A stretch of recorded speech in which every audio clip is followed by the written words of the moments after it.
knows what you don't What know. you So don't know. you will know what Neville Said knows. Neville knows.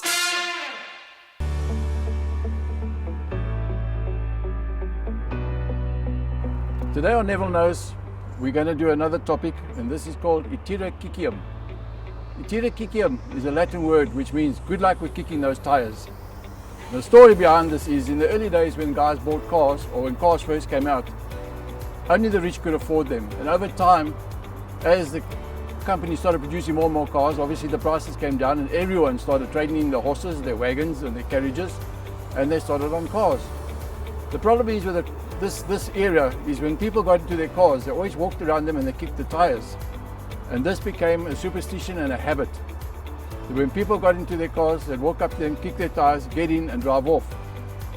Meanwhile, back at the ranch, the truth of the matter is, having done research, they were kicking the tires to get the mud and horse poop off their shoes before they got into their cars. And as time progressed, this habit remained with us. In the 60s, if you went to buy a car, you knew nothing about the engine.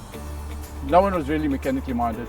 Guy would walk into a dealership, walk up to a car, kick the tire, bang the door, and if nothing falls off, the car's good to go. That was like this is a good car. However, today, with the steel rims and the cars we have now, you don't need to kick anything. What they've done is they've made it so easy for us because everything is so computerized. We got onboard computers, we got lambda sensors, we got all kinds of switches, CO level meters. It is just too much. We need computers to work on a car. However, that being said, you can maintain your car and be aware of the engine and its behavior. And if it is a problem, just buy once a month or before a trip, continuously looking into your engine. You will not believe, you will actually become aware of slight changes like leaks, marks. As like if you looked at the bonnet when you opened it, there's an indication that something from the cam belt was sprayed up on this engine.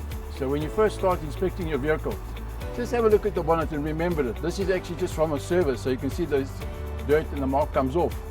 But you have a look at your general engine, and what they've done, anything that is for your hands as a driver or an owner is marked in yellow. We have the yellow here for the coolant level. You see the yellow cap, power steering, oil filler cap where you actually put your oil in, dipstick, and your brake fluid. Only the yellow is what you follow. The rest of it is high-tech and it's going to need computer work, and people will actually put it in at a dealership. Starting off with your vehicle, when you start your first inspection, just have a look at the battery. Some of the batteries, this is the older type where you actually take the caps off and you can see your level of battery across inside the cells. The newer batteries have a little inspection indicator. It gives you 3 stages. Full green means the battery is charged. Slightly green with a green center probably means the battery needs attention at some point in time. And obviously when it turns red, you need to replace your battery. Look at your battery and check it out and see that there is actually they have a square carrier, a J-bolt, or this one has a bracket at the bottom, and this keeps the battery in a nice secure place. Check your terminals, make sure they're nice and sturdy and that there's no corrosive buildup on the terminal. Any buildup on the terminal, you can take the terminal off, sandpaper it, put the terminal back on, make sure it's a good connection, and then carry on. Having the front here, the next item we look at here is the power steering fluid. Any fluid in the vehicle, there's an empty and there's a full mark.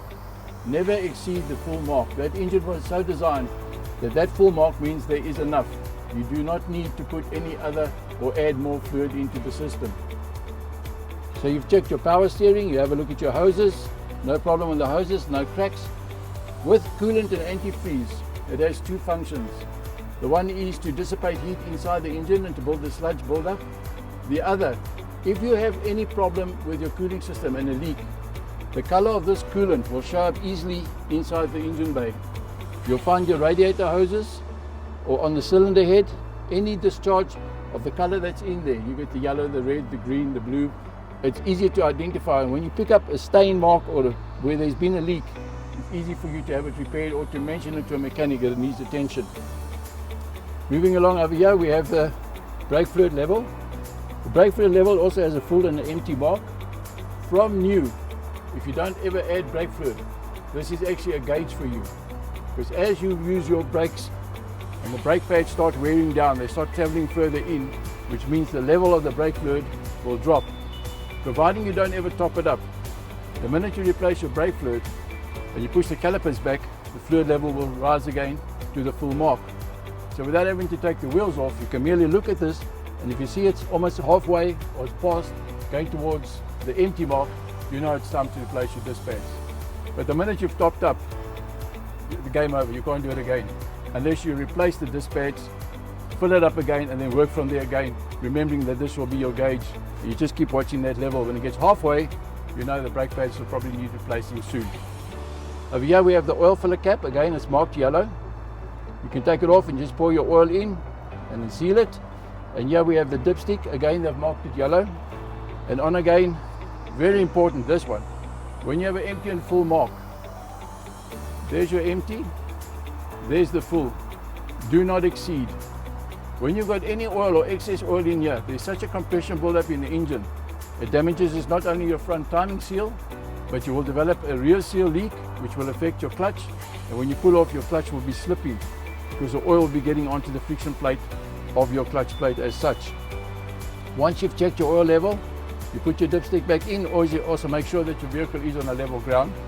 You can see his level mark. This oil is perfect. Discoloration of the oil over time gets very black. It's indication of service level required.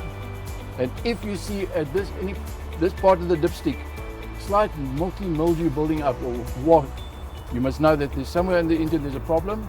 Probably the cylinder head gasket is leaking water. Because oil and water when mixed turns to like a fine milky color. And you just keep an eye on that as well. And there we go, we put it back in. And basically, as far as time goes and looking at cars, we've got to a stage now where cars are so technical. We now call the guys that look at vehicles when they're going to buy them, we call them pigeons. Because you get to the car, there's so much electrical work, there's big plastic covers. This one is still relatively simple, but there's so much going on. Guys are so scared to touch, so they put their hands behind their backs. Then as they're looking at the engine, being a macho, you don't want to go tell the guy, I don't know what's going on. So they got that pigeon look about them. They're doing this like they're picking seed. It's actually a fact that they can't really doesn't know. So just all you got to do is pay attention to the yellow stuff and leave the rest to the professionals. Till next time, Neville knows.